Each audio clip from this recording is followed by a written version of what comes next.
Grand Bassam, ville historique avec ses belles plages et ses grands musées. À quelques mètres de ce décor, notamment dans le quartier précaire de Bonikro, vit Maï Traoré, 26 ans, personne en situation de handicap.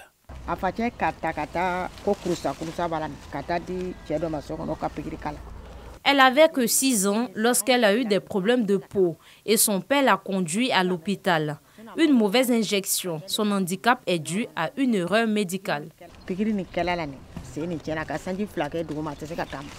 Originaire du Mali, où elle s'est enfuie en raison de violences conjugales, Maï vit avec sa mère et ses 2 enfants. Une vie pas toujours facile. J'étais au Mali là-bas, donc Marie m'a donné coula, qu'elle va marier moi, mais il m'a maltraité.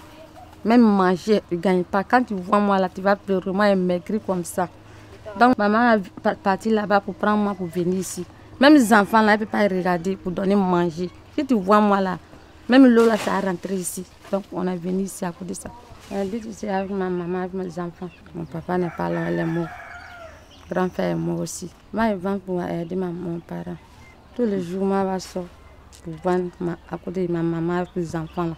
Tous les matins, je vends au plage là-bas. Tout le quartier là, les enfants partent à l'école, les enfants là, ils ne peuvent pas partir à cause de l'argent. Il n'y a pas l'argent, moi, c'est manger, même en train de chercher. Il n'y a pas l'argent, ils sont là. Pas vu, tout le monde est parti, ils sont là. Ce vendredi, il est 7 heures. Maï se prépare à aller vendre ses fruits.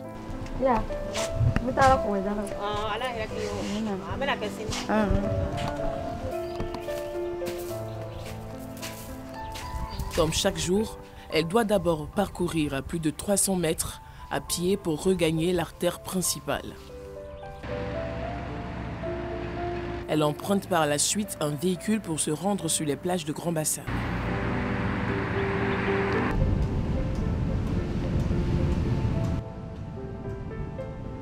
Une fois sur les plages, Maï doit faire l'effort de vendre la majorité de ses fruits composés d'ananas, une tâche pas toujours aisée. Tous les jours, mon corps est fait mal. Je suis malade, mais elle est débrouillée quand même pour venir. Même aujourd'hui matin, je ne suis pas bien comme ça, mais je suis venue. Pour ses clients, Maï est un exemple de courage et de détermination. Beaucoup de courage parce que ce n'est pas facile du tout. Déjà même pour les personnes bien portantes, se faire de l'argent, travailler tous les jours, ce n'est pas facile. Donc en plus de ça, c'est à encourager franchement. Malgré son handicap, elle est courageuse. Elle vient chaque jour à la plage. Ok, c'est sable. Ce n'est pas tout le monde qui peut faire ça. Il y a d'autres même là, ils sont au quartier, ils dorment. Mais elle là, chaque jour que Dieu fait, lundi sans dimanche, elle est là. La vie n'a toujours pas été rose pour Maï, avec son lot de difficultés du fait de son handicap. Mais la jeune femme ne se décourage pas et a pour objectif d'agrandir son commerce pour assurer un avenir meilleur à sa famille.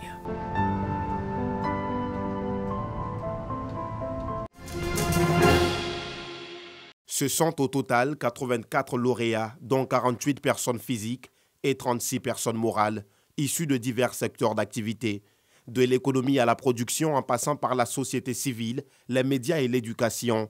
Ces hommes et femmes repartent chacun avec un trophée, un diplôme et un chèque d'un montant de 10 millions de francs CFA. Le groupe RTI s'illustre de fort belle manière avec le prix d'excellence pour le développement des médias, attribué au talk show C'est Midi, la quotidienne la plus suivie du pays. Dans son discours, le chef de l'État a adressé ses chaleureuses félicitations et ses encouragements aux lauréats pour l'exemplarité de leur travail dans leur domaine d'activité respectifs. Il a également souligné que cette cérémonie de distinction vise à récompenser les citoyens les plus talentueux de la nation. Poursuivant, il a invité avec insistance ses compatriotes à accorder un intérêt à la valeur du travail et de l'excellence. Selon Alassane Ouattara, les succès enregistrés par la célébration de la Journée nationale de l'excellence, qui met en lumière des hommes et des femmes ayant contribué au quotidien au rayonnement de la Côte d'Ivoire, constituent une exhortation au changement d'attitude pour l'avènement de l'Ivoirien nouveau. Dans ce sens, il a exhorté le comité technique chargé d'examiner les rapports de sélection des jurys sectoriels à la création du prix d'excellence de la lutte contre la corruption et la bonne gouvernance. Initié depuis 2013, le prix d'excellence permet au gouvernement de récompenser les meilleurs citoyens pour leur ardeur au travail et pour leur exemplarité. La salle des 3 UFR, unité de formation et de recherche de l'université Félix Houphouët-Boigny de Cocody, refuse du monde.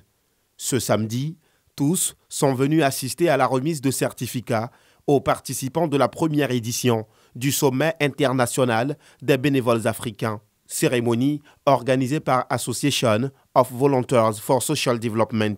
Aujourd'hui, nous avons eu à remettre 70 certificats, voilà, puisque le CIBA a mobilisé des jeunes de plusieurs localités. Nous avons Abidjan, Yamoussoukro et Bouaké. Voilà, donc nous irons également à Yamoussoukro et à Bouaké pour remettre les certificats des participants restants. J'ai été ravi de recevoir ce certificat parce qu'il vient pour attester que non seulement j'ai participé au premier sommet international des bénévoles africains, mais aussi j'ai pu contribuer par ma connaissance et mes propositions à la rédaction du livre blanc.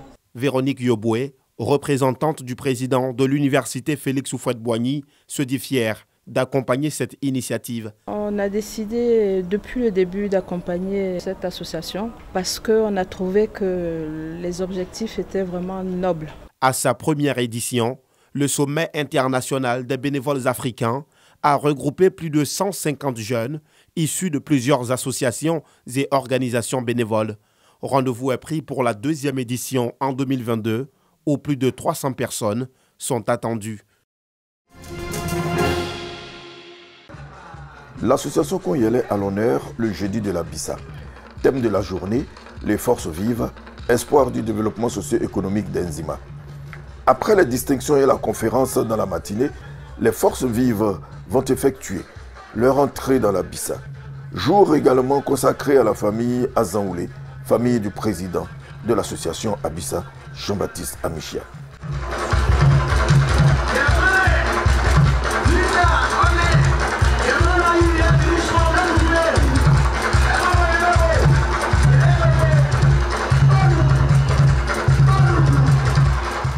La danse de la célébration des symboles de la famille Azanoulé est exécutée ici par le groupe Konyele Menda. Ces symboles sont l'igname, l'harmonica, le coq et le sel. L'instrument du jour est le passoyet, 3e tambour femelle et 3e épouse de le dombolé.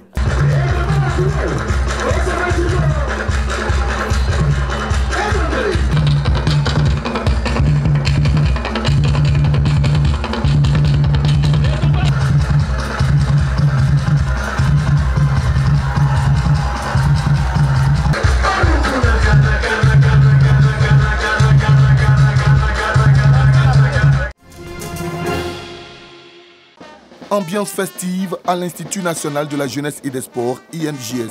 En effet, la direction générale dirigée par Habib Sanogo a décidé de rendre hommage aux anciens agents qui ont servi et qui continuent de servir valablement l'INJS. Si l'INJS connaît le rayonnement qu'il connaît aujourd'hui, c'est parce qu'il y a eu des hommes et des femmes avant nous qui ont tracé le chemin. Prenant la parole, le directeur général a traduit la reconnaissance de l'entreprise aux pionniers de l'Institut avant de les féliciter pour le travail colossal abattu. Pour nous, c'était vraiment pour leur dire merci pour le service rendu, aussi bien à l'INJS qu'à la nation, mais surtout pour leur dire que nous sommes dans leurs traces et que nous souhaitons qu'ils continuent de prier pour notre institution. Premier groupe à être distingué, les anciens encore en service à l'INJS, dont Kaye Oulaï. L'année prochaine, en principe, on part à la retraite.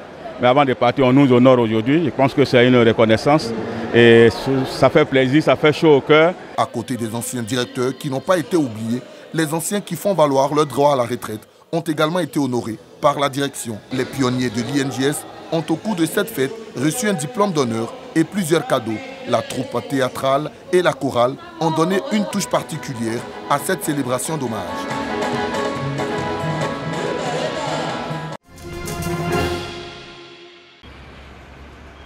Un épais brouillard toxique au lendemain de Diwali, la fête hindoue des Lumières. Elle est célébrée avec des lampes à huile et des bougies qui ont brûlé toute la nuit. Non seulement on tousse plus, mais on a aussi d'irritation dans la gorge et on attrape un rhume plus facilement. On sent que l'air n'est pas aussi bon que dans notre enfance.